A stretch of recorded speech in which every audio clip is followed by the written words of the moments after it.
ನನ್ನ ಮಕ್ಕಳ ಜೊತೆಯಲ್ಲಿ ಹಗಲಿರುಳು ನೆರಳಂತೆ ಕಾಪಾಡುವ ಕೃಷ್ಣ ಪರಮಾತ್ಮನು ನೀನಿರುವಾಗ ನನಗೇಕೆ? ಆ ನಂಬಿಕೆಯಿಂದಲೇ ನೀವು ನಿಶ್ಚಿಂತರಾಗಿರುವುದು. ಹೌದು ದೇವ. ತಂದೆಯ ಕೃಷ್ಣ ಪರಮಾತ್ಮ ನೀನೇ ಅಲ್ಲವೇ ಪಾಂಡವ ಐವರಿಗೆ ಜೀವ.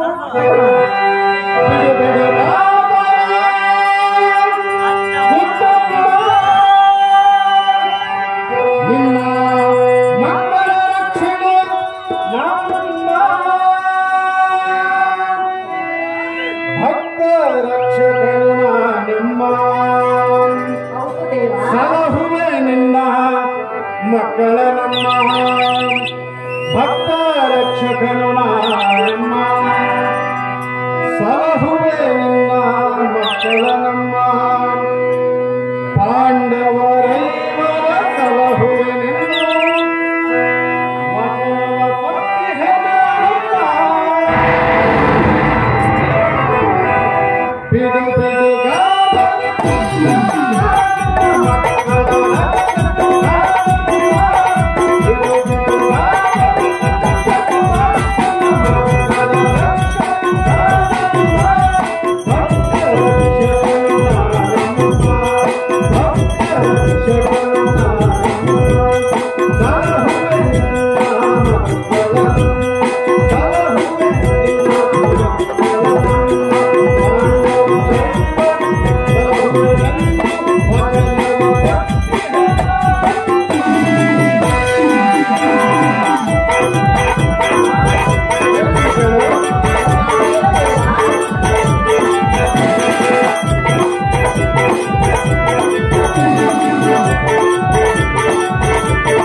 ಮಕ್ಕಳ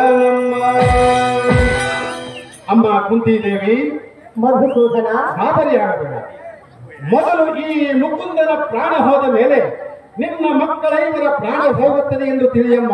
ಅತ್ತೆಮ್ಮ ನೀನಿದ್ದ ಮೇಲೆ ನನಗೇಕೆ ಭಯ ಕೃಷ್ಣ? ಕುಂತಿದೇವಿ ಅಲೆಂದರೆ ಈ ಮೂಲಹರಿವು ನಿನ್ನ ಪಕ್ಕದಲ್ಲಿರುವಾಗ ನೀನೇಕೆ ಚಿಂತೆ ಮಾಡುತ್ತೀಯಮ್ಮ? ಇವತ್ತಿನ ಯುದ್ಧದಲ್ಲಿ ನಿನ್ನ ಮಗನಾದ ಅರ್ಜುನನ ಶಿರಹರಿಯುವಂತ ಒಬ್ಬ ಗಂಡುಗಲಿ ವೀರನು ಆ ಕೌರವನ ದಂಡಿನೋಳಿರುವುದು. ಅವನಲ್ಲಿ ಪಾಸ್ತ್ರವಾಣವಿರುವುದು. ಅದಕ್ಕಾಗಿಯೇ ನಿಮಗೆ ಒಂದು ಉಪಾಯವನ್ನು ಹೇಳಿ ಹೋಗಲು ಬಂದಿರುವೆನು ಕಂಡೆಯ ಅತ್ತೆಮ್ಮ. ಅಲೆಂದರೆ ಅತ್ತೆಮ್ಮ ಏನು ಹೇಳಿದರೆ? ಇದ್ದ ಮಾತನ್ನೇ ಹೇಳುತ್ತೀರಿ ಅತ್ತೆಮ್ಮ. ಅರ್ಜುನನನ್ನು ಕೊಲ್ಲುವಂಥ ವೀರನು ಎಲ್ಲಿರುವನು? ಇರುವನು ಅತ್ತೆಮ್ಮ. ಅವನೆಲ್ಲಿರುವನು? ಕೌರವನ ದಂಡಿನೋಳಿರುವನು ಅತ್ತೆಮ್ಮ. ಮೂರು ಲೋಕದ ವೀರ ಅರ್ಜುನ ಗಾಂಧೀವಿ ಪರಶಿವನ ಯುದ್ಧವನ್ನು ಮಾಡಿ ಪಾಶುಪತಾಸ್ತ್ರವನ್ನು ಪಡೆದಂಥ ವೀರನು ನನ್ನ ಮಗನಾದ ಪಾರ್ಥನು. ಅಂಥ ವೀರನನ್ನ ಕೊಲ್ಲುವಂಥ ವೀರನು ಆ ಕೌರವ ಕೊಂದಿ ಕೌರವನಲ್ಲಿರುತ್ತದೆ. ಹೌದು ಅತ್ತೆಮ್ಮ. ಯಾಕೆ ನಿನ್ನ ಮಗನಿಗಿಂತ ಮಹಾಶೂರರು ದಾರು ಈ ಧರಣಿಯಲ್ಲಿ ಇರಬಾರದೆ ಅತ್ತೆಮ್ಮ. ಮೂರು ಲೋಕದ ಗಾಂಧೀವಿಯಂತ ಕಾಲ್ ಪಿಂಡಿಯನ್ನು ಧರಿಸಿದಂತವನು ವೀರನಾದ ನನ್ನ ಮಗನಾದ ಪಾಲ್ಗುಣನು. ಅವನಿಗಿಂತ ಮಿಗಿಲಾದ ಶೂರರು ಇರುವರು ಅತ್ತೆಮ್ಮ. ಅದೇಂದರೆ ಅತ್ತೆಮ್ಮ, ನೀನು ಹೇಳುವುದೆಲ್ಲ ಬರೇ ಸುಳ್ಳು. ನಾನೇಕೆ ಸುಳ್ಳು ಹೇಳಲ್ಲ? ನೀನು ಮಾಯಕಾರನು. ಹೇಗೆ ನಂಬಬೇಕು? ನಂಬಲೇಬೇಕು ಅತ್ತೆಮ್ಮ. ಇಲ್ಲಿಯವರೆಗೂ ಅವನು ನಂಬುತ್ತಾನೇ ಬಂದಿರುವುದು. ಗೋವಿಂದ ಅತ್ತೆಮ್ಮ, ಗರುಡ ಪೂಜ ಕುಂತಿದೇವಿ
ಕುಂತಿದೇವಿ ಜಗದೊಡೆಯ ಜನಾರ್ದನ ನೀನು ನಿನ್ನ ಧ್ಯಾನವ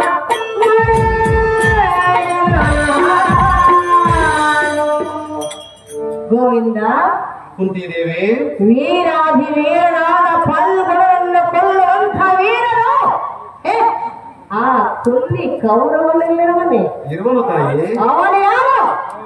ಅವನ ದೇಶದ ಯಾವುದು? ಅವನ ಯಾರ ಮಗನು? ವಿವರಿಸಿ ಹೇಳು ಗೋವಿಂದ ಗರುಡ ಧ್ವಜ.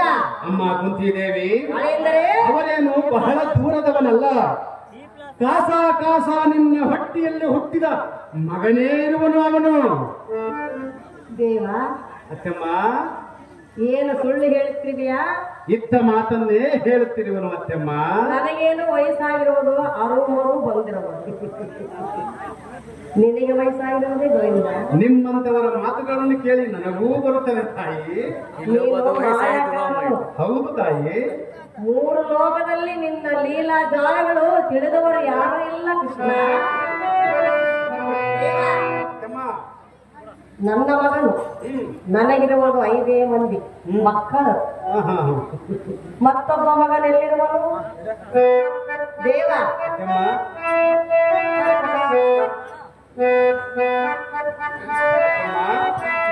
ಹೇಳುವುದು ಕೇಳು.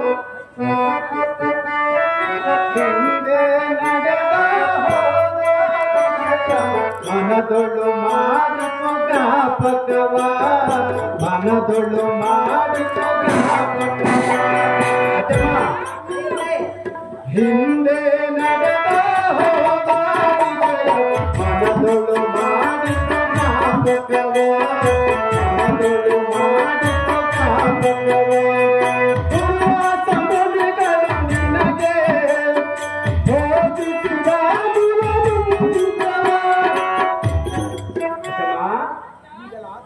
ಈಗಲಾದರೂ ನೆನಪಾಯಿತೆ ಕೃಷ್ಣ?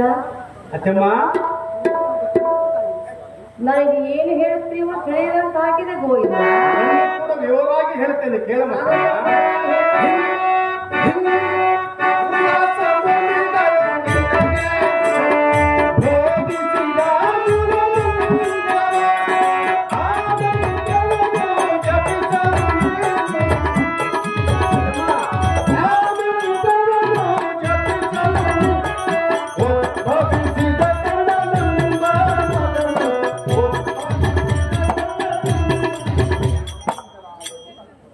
ಈಗಲಾದರೂ ಅರ್ಥವಾಯಿತೆ ಅತ್ತಮ್ಮ. ಏನೋ ಸ್ವಲ್ಪ ಸ್ವಲ್ಪ ಹಿಂದೆ ನಡೆದ ಮನದೊಳು ಮಾಡಿತು ಜ್ಞಾಪಕವ, ಮನದೊಳು ಮಾಡಿತು ಜ್ಞಾಪಕವ.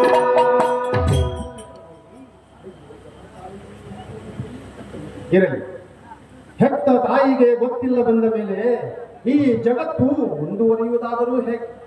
ಇರಲಿ, ಎಲ್ಲ ವಿಚಾರವನ್ನು ನಾನೇ ತಿಳಿಸಿ ಹೇಳುತ್ತೇನೆ. ಅತ್ತೆಮ್ಮ, ಹಿಂದಕ್ಕೆ ನೀನು ತವರು ಮನೆಯಲ್ಲಿದ್ದಾಗ ದುರ್ವಾಸ ಮುನಿಗಳು ಬೋಧಿಸಿದ ಮಂತ್ರಗಳು ನಿಜವೋ ಸುಳ್ಳು ಎಂದು ಪರೀಕ್ಷಿಸಲು ನದಿ ದಂಡೆಗೆ ಹೋದ ಸಮಯದಲ್ಲಿ ಈಗಲಾದರೂ ನೆನಪಿಗೆ ಬಂದೆ ಅತ್ತೆಮ್ಮ?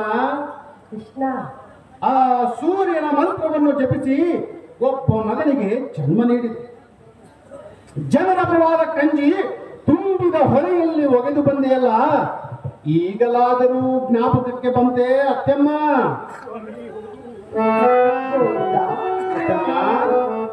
ಸತ್ಯ ಸತ್ಯ ಸತ್ಯ, ನಿನ್ನ ಮಾತು ಸತ್ಯ ಗೋವಿಂದ. ಗೋವಿಂದ. ಅತ್ತೆಮ್ಮ. ಕೃಷ್ಣ. ಕುಂತಿದೇವಿ.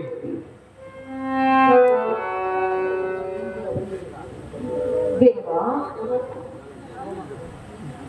ಚಿಕ್ಕವನಿದ್ದಾಗ ದುರ್ವಾಸ ಮುನಿಗಳು ಹೇಳಕಟ್ಟ ಮಂತ್ರವು ಸುಳ್ಳು ನಿಜವೋ ಎಂದು ತಿಳಿದುಕೊಳ್ಳಬೇಕೆಂದು ಸಂಧ್ಯಾ ಸಮಯದಲ್ಲಿ ನದಿಯ ದಂಡೆಗೆ ಹೋಗಿ ಸೂರ್ಯನ ಮಂತ್ರವನ್ನು ಜಪಿಸಿದನು. ತಕ್ಷಣವೇ ನನಗೆ ಗರ್ಭೋತ್ಪತ್ತಿ ಆಯಿತು. ಅದೇಂದರೆ ಮದುವೆ ಆಗದ ಮುನ್ನ ಗಂಡನಿಲ್ಲದೆ ಈ ಕುಂತಿ ದೇವಿಯು ಮಗನಿಗೆ ಜನ್ಮವನ್ನು ಕೊಟ್ಟಳು ಎಂದು ಜನರ ಅಪವಾದಕ್ಕೆ ಹೆದರಿ ತುಂಬಿದ ಹೊಳೆಯಲ್ಲಿ ಮಗನನ್ನು